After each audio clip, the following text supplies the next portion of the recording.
Bonjour chers amis, comment vous allez? J'espère que vous allez bien. Dans cette vidéo, nous allons parler toujours de la crypto-monnaie Luna qui est la crypto-monnaie d'actualité. Aujourd'hui, nous avons reçu pour vous un expert du domaine des crypto-monnaies et de la blockchain qui va opiner sur la situation actuelle que traverse cette crypto-monnaie Luna. Sans plus tarder, nous irons sur le vif du sujet. Mais avant, si c'est pour la première fois que vous nous rejoignez sur cette chaîne, songez à vous abonner et activer la cloche de notification pour recevoir des notifications à chaque fois qu'une vidéo sera mise en ligne. Suivez le conseil que vous donne cet expert que je vous demande de suivre avec beaucoup d'attention.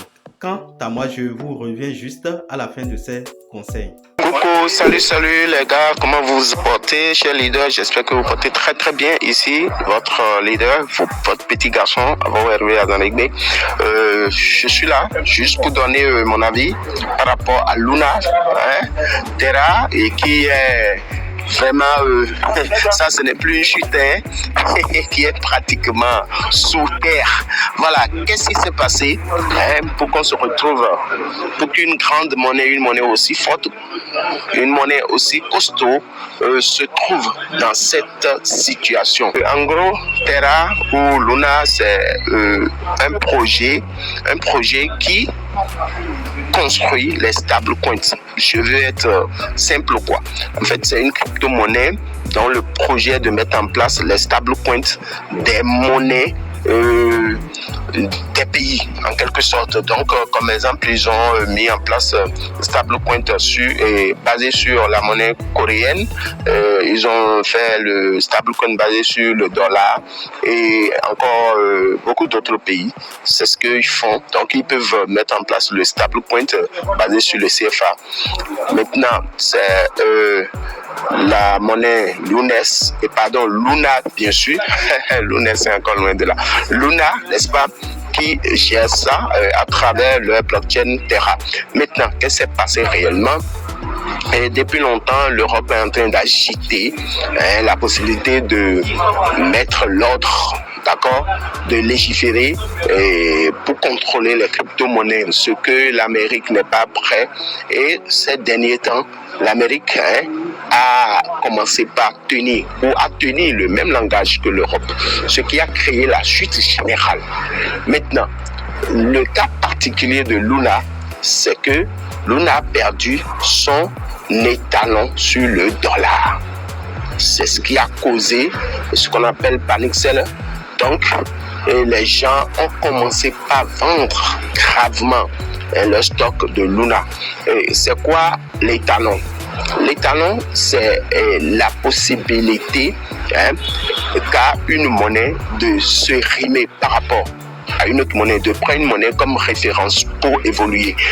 La plupart des pays riment leur monnaie sur l'or, mais ces derniers temps, les gens ont cessé de rimer leur monnaie sur la valeur de l'or.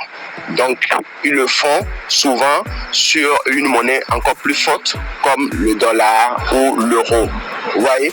Donc, Luna a étalonné ses stablecoins par rapport au dollar, ce qui lui a été retiré. Désormais, on lui a refusé d'étalonner ses stablecoins sur le dollar.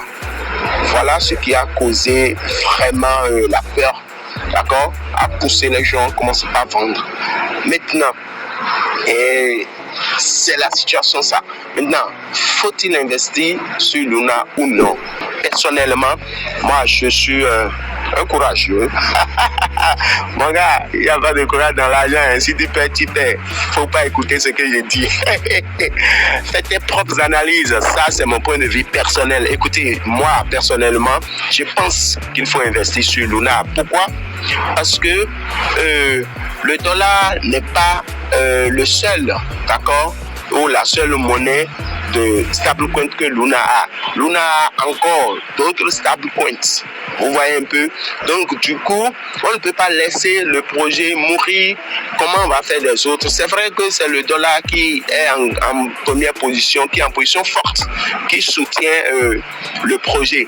Mais voilà, ils ont perdu l'étalonnage sur le dollar.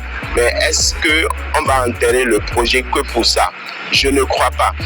En plus, le CO, hein, Do ou quelque chose là, je suis pas chinois, excusez-moi l'appellation, et ils ont publié sur leur page Twitter qu'ils vont insérer des milliards, hein, pour soutenir le projet Luna, pour lui empêcher sa mort. Ça veut dire quoi? Si vous prenez maintenant et le moment où ils vont injecter, hein, 5 milliards dedans, c'est-à-dire ils vont reconstituer, ils vont faire une augmentation de pool quand ils vont mettre l'argent à disposition, d'accord? Ça veut dire quoi? Que la valeur va monter rapidement. Bon, même si pas rapidement, mais c'est fois 5, ceux qui investissent peuvent, d'accord, prendre ce qu'ils ont investi, sortir de ce marché, simplement parce que le plan de sauvetage peut ne pas marcher. Vous voyez un peu, mais façon dont c'est parti là, hein, il faut mettre ce qu'on peut perdre dedans. Moi, j'ai mis pour moi, j'ai pas peur, si je perds, tant pis. Mais si je gagne, tant mieux. Allez, on est ensemble. Je vous assure que c'est une analyse personnelle. Attention, faites vos propres recherches. Voilà, je reviens sur cet aspect pour donner mon point de vue sur ce sujet. Alors, si vous voulez investir dans Luna actuellement, je pense que c'est bon. Ça peut être une pépite, ça peut être aussi un piège. Ce que moi je vous recommande, si vos analyses vous permettent d'investir dans ce projet, qu'est-ce que vous allez faire? Investissez par palier. C'est-à-dire que si vous avez par exemple $20, ne mettez pas les $20 d'un seul coup. La pièce est déjà à 0,01, je pense bien. Vous pouvez peut-être choisir acheter $10 d'abord et suivre un peu l'évolution du marché et prendre les $10 restants. N'investissez pas d'un seul coup ce que vous voulez investir. Investissez par palier. C'est ce que je tiens à ajouter aux conseils donnés par un des membres de notre communauté. Et nous allons nous arrêter là pour cette vidéo et on se dit à la prochaine fois pour d'autres vidéos. Bye.